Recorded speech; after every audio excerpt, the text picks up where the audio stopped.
Vidéo Kinshasa. Vidéo Kinshasa. Salut chers téléspectateurs et bienvenue dans cette émission La Voix de Kinshasa.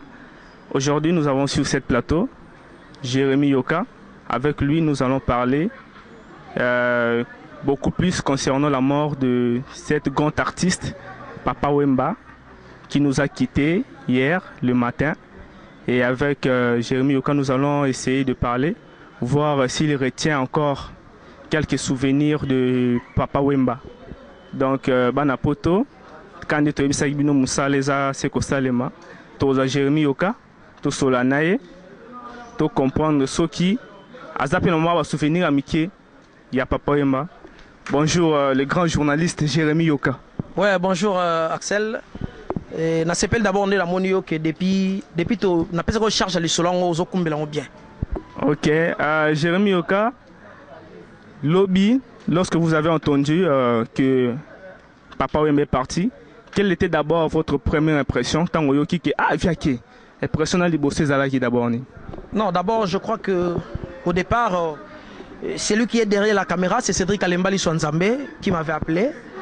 Et puis après, il y avait pas mal de gens. Vous savez, ici à Kinshasa, s'il y a un petit problème, c'est tout le monde qui cherche à appeler Jérémy Yoka que je suis pour, n'est-ce pas, prendre l'information, car c'est moi qui suis les chargés de communication de la ville de Kinshasa.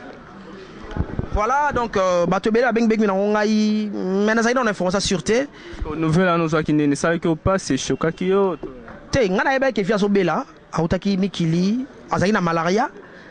Tant que poto belagi makasi et tout et tant que ozonga mena koma ki moi muke malamu me azaki na moment convalescence nenge peto ke via azaki na coma nenge to ka ngo via azaki na coma ye motanga a contredire ngo abi ki azaki na coma te yo ko expliquer ngo nenge.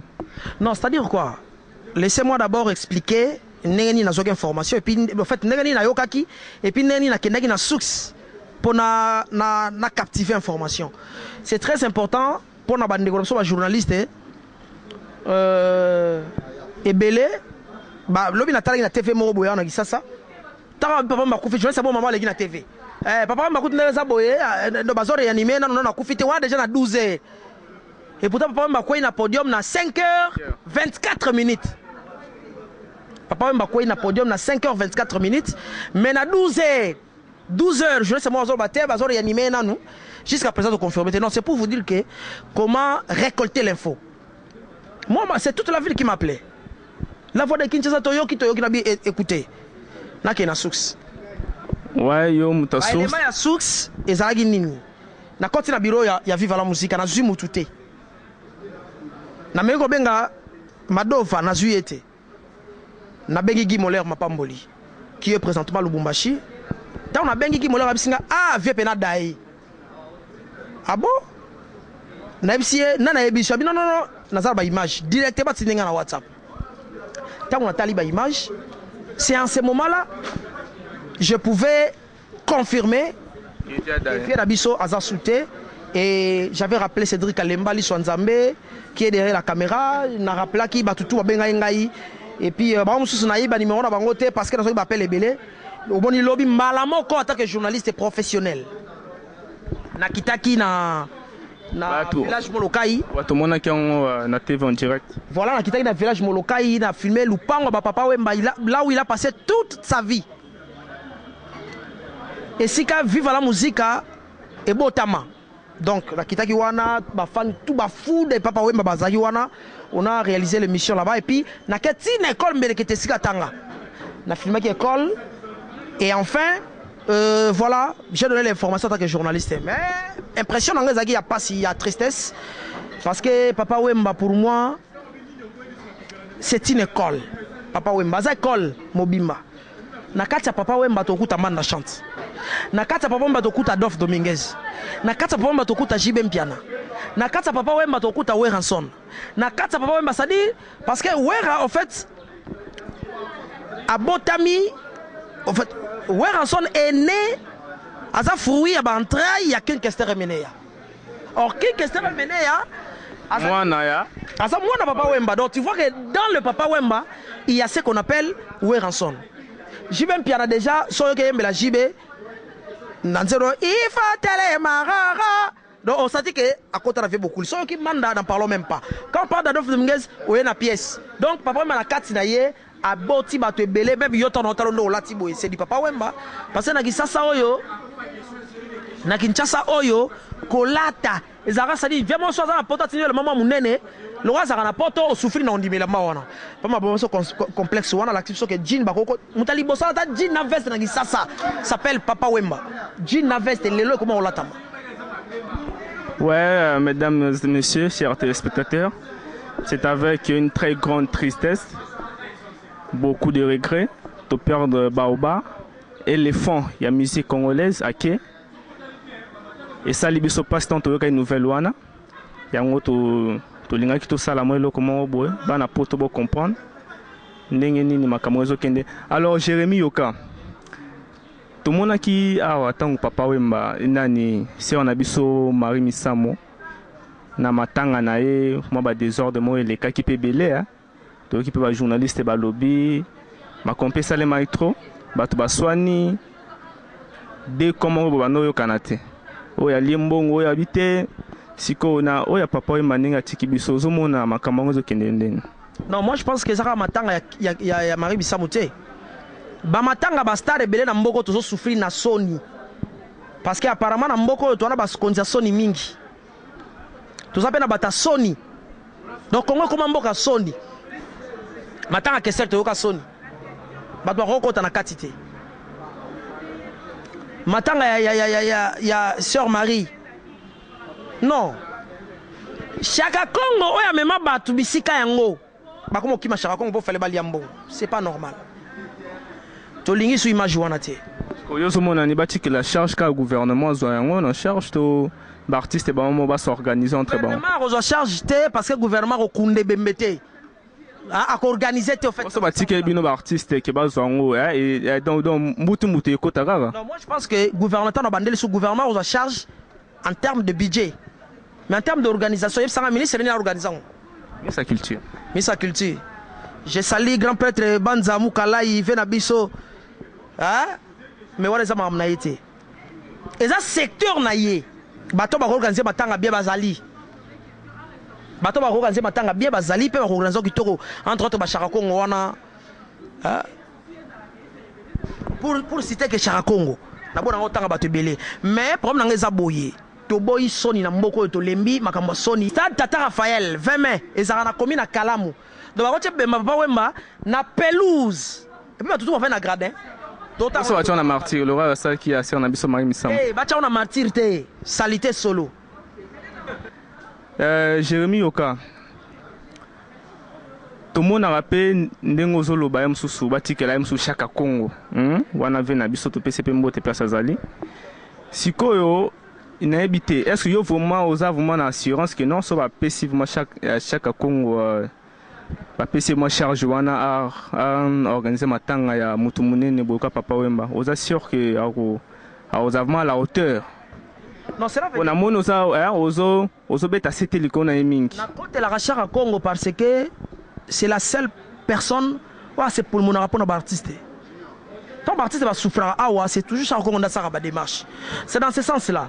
Je crois qu'il va passer Yemoko Malboro, Yemoko, Akeno Somba Serkei, Yemoko Katafak, Yemoko qui fait journaliste, Yemoko qui fait podium, Yemoko non. C'est-à-dire qu'on a un comité, il faut une commission mobile ensemble salawana. Pour être mon malam. C'est un peu ça.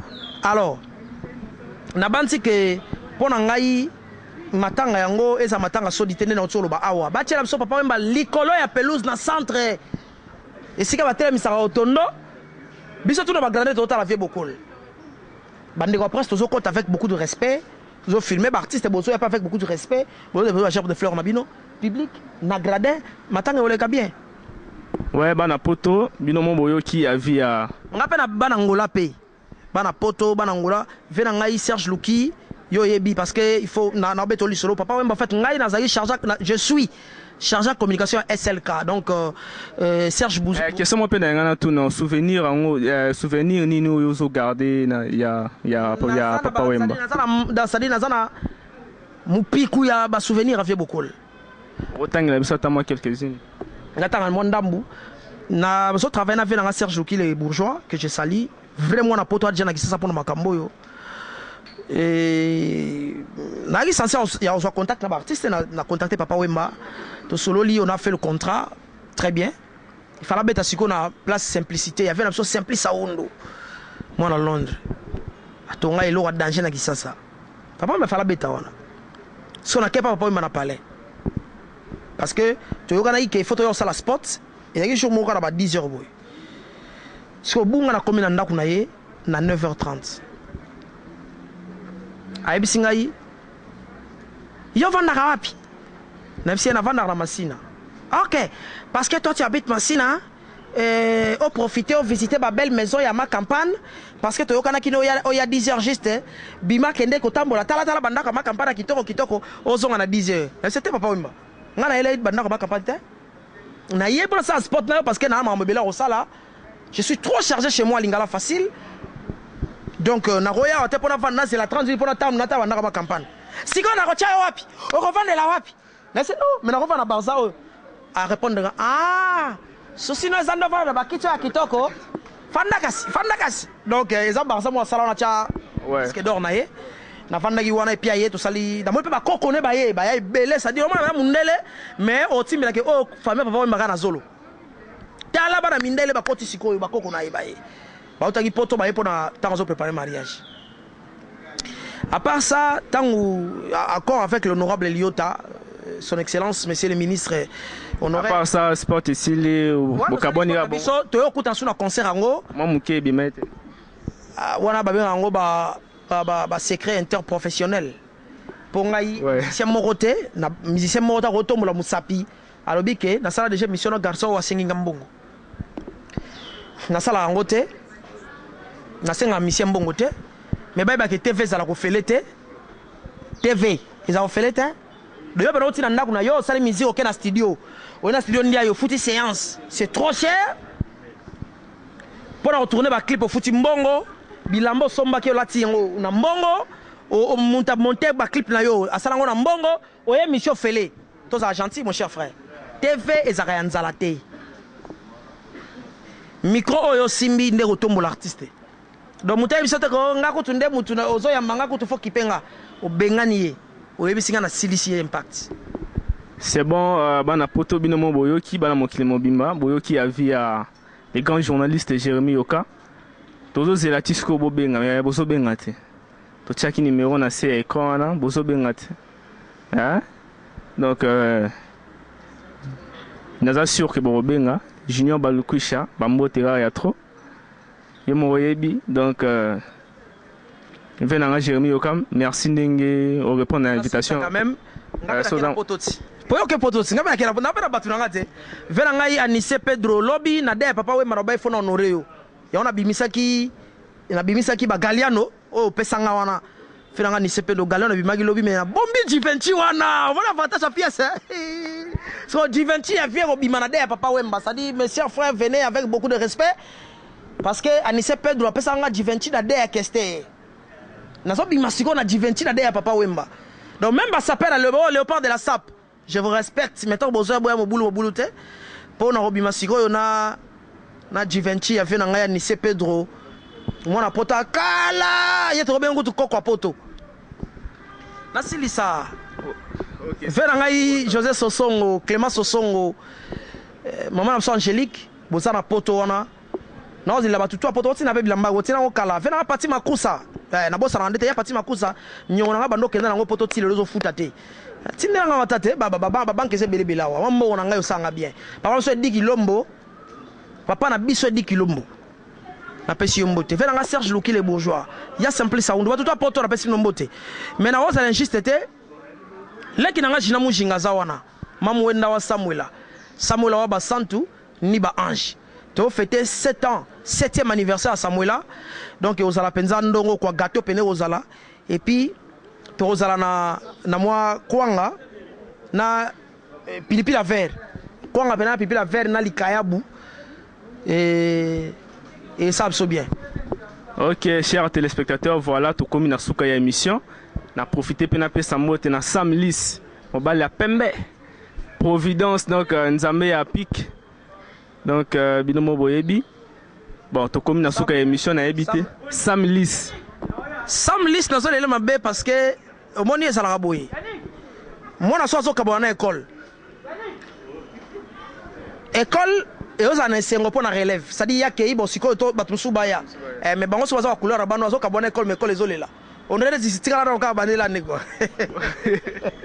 ouais bino mo boyoki Sam liste mobile ya pembe ve me bato poto bazobenga te bana poto bazobenga te ya donc nayebi te so eza nini yebisa bana poto donc numéro eza wana me bazobenga te bato poto bakobenga fo obengaka mpo omoni numéro eza wana surtout na ngala aposa mi bato babenga no bamomi bamomi tu amikili momi joyo na pesa bino ngabi bale bobenga ba vera so ni se Pedro benga nga openga pièce mais ba chéri na kabela bino yi bobenga bobenga jo na bino de papa wemba yango c'est dire que o de papa wemba mais siko ngore urina nani o yeso day mais faut s'appeler à Jopo attends les consolation mobile est important. Ok, c'est bon, chers téléspectateurs, merci de nous avoir suivis. C'était juste un petit entretien au Tozaki Nango pour informer bino nenge masolo ezo tambola na kin awa. Ouais, question na pena ngana tuna soki ozata na moi nze momo ya papa mo olingara mingi osala ta ba téléspectateurs bazolanda. Non, nga d'abord na lingana lobila papa Wemba sur le plan ya qualité artistique ya papa Wemba. Omoni papa Wemba azali chanteur oyo abeta guitare te mais azana capacité ya kopesa guitariste partition na munoko lek na Claude Mavinga mwana bazai Claude Mavinga yo wana mwana bazai ayepe na uta so l'accent so Claude Mavinga yepe na uta na bazai auta pena bazai no moni wana ayepe na kisasa o aya bulo ye wana Claude Mavinga c'est-à-dire yepe na uta pena bazai aya kisasa ko ya ayepe na kisasa na konta bulo eza bien ndenge ba fe na biso ba par so Clément Sosongo ba kena poto pona musala ndebe maye poto ndenge Claude Mavinga auta pena bazai aya kisasa na konta bulo ne papa Wemba pe asepelisa biso apesela biso mo elo mo ya papa we mama muke nzema papa mala linga mi bantia la linga eza mo ebele te ponaka moko linga oui ona linga mo mingi ezali moto soki awei nzema na linga juste de na imbango na linga juste de na imbango ponga moko oyinda mais o ngala ko yema mo muke ezali mopaya ayaki na mayele maye na bokoko baye pe ani ati bokoko boso Afrika tokomi baumbu ya bapaya tala esika ondeko na biso ezwa bokono tala tina tozonga nde nsima die na nzembo ayemba ya Honor de l'amour rien que pour l'amour na pardonné yo na bukanaki na histoire yango na sina pardonna yo ouais tokomi na suka Sam liste ebisinga bizala calme na suka émission OCP là donc Sam liste ebisinga na OCP na suka émission patron Providence Nzambe ya pic 21 ebisinga OCP na suka émission Junior Balukwish ebisinga OCP na suka émission donc voilà tokomi na suka ya émission na bino ya émission na biso pardon ezala juste entretien muke otolinga tout ça là pour bien comprendre papa Wemba akufi atiki biso baoba ya munene ya mboko éléphant ake atiki biso donc tozana pasi donc vraiment na mutema pasi ya makasi donc Jérémy Yokana ebité soza na mot de la fin pour tokata émission mot de la fin zali ke bato soni na matanga na biso tolingi bino te bato soni boya te tolembi koka soni na mboko yo po mutu bwa saki boy maintenant si sata ko remercier batu na ngai Gérard Golimali wanga mobali ya mwindu en tout cas tozana besoin bata boy basaka musala bien baza très important bato ba Gérard Golima bazala ko papa Wemba na mboko yo mais na caméra sikoyo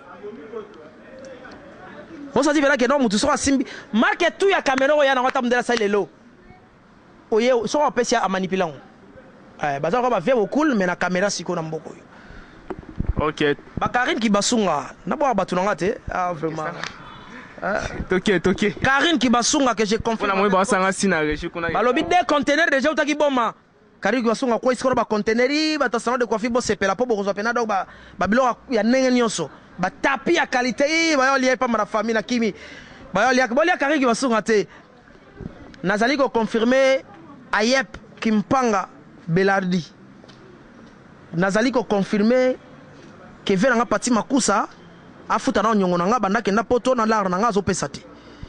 Yeah, bon, à travers l'émission Akoyo Kawope Sayo, voilà, chers téléspectateurs, émission Sili, Tokutani Mbalasima, Poto Pesabino, toujours, et c'est un canne Topé Sarabino. Voilà, Tokakaki Koloba Awa, déjà Boyoki, donc rien à dire, Tokutani Mbalasima, pour la prochaine émission. Bye bye. Vidéo Kinshasa. Vidéo Kinshasa.